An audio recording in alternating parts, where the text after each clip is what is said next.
সনাতনী জাগরণ জোটের মুখপাত্র চিন্ময় ইস্যুকে কেন্দ্র করে বিক্ষোভে উত্তাল হয়ে ওঠে চট্টগ্রাম। এর জের ধরে বাংলাদেশের হিন্দু সম্প্রদায়ের উপর হামলা নিয়ে মিথ্যা তথ্য প্রচার শুরু করে ভারতীয় গণমাধ্যম। পুরনো ছবি ব্যবহার করে বাংলাদেশ সম্পর্কে প্রোপাগান্ডামূলক ও মিথ্যা সংবাদ প্রচার করতে থাকে তারা।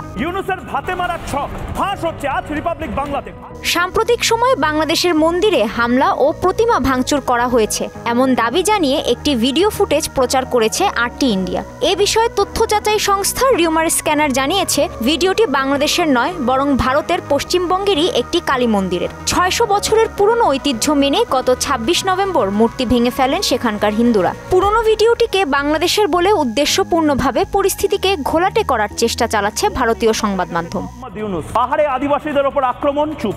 এছাড়াও বাংলাদেশে একাধিক হিন্দু নারী ও শিশুকে মুসলিমরা ধর্ষণের পর হত্যা করেছে এমন দাবিতে একটি ভিডিও ইন্টারনেটে ছড়িয়ে দেওয়া হয়। রিউমার স্ক্যানারের অনুসন্ধানে বেরিয়ে এসেছে, এই ভিডিওটিও ভারতের একটি ধর্মীয় উৎসবে পদতলিত হয়ে মারা যাওয়ার ঘটনা।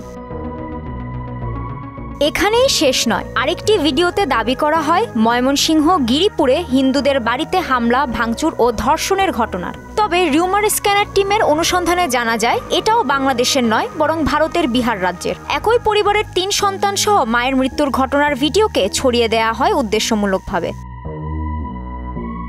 এদিকে বেশ কিছুদিন ধরে সামাজিক যোগাযোগ মাধ্যমে ঘুরছে একটি আপত্তিকর ছবি, যা দেখে সামাজিক যোগাযোগ মাধ্যমে প্রতিবাদ ও বিক্ষোভে ফেটে পড়েছে ভারতীয়রা। বাংলাদেশের জাতীয় পতাকা হাতে পাঞ্জাবি ও টুপি পরা এক ব্যক্তিকে ভারতের জাতীয় পতাকা পায়ে মারাতে দেখা যাচ্ছে ছবিটিতে। তবে রিউমার স্ক্যানার জানিয়েছে ছবিটি কৃত্রিম বুদ্ধিমত্তা বা AI দিয়ে তৈরি করা।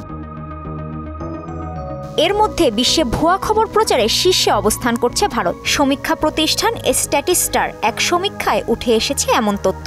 বিশেষজ্ঞরা মনে করছেন বাংলাদেশের অন্তর্বর্তী সরকারকে বহির্বিশ্বে প্রশ্নবিদ্ধ করতেই পরিকল্পিতভাবে ছড়ানো হচ্ছে এমন মিথ্যা তথ্য। কাজী শাহরিন, মোহনা সংবাদ।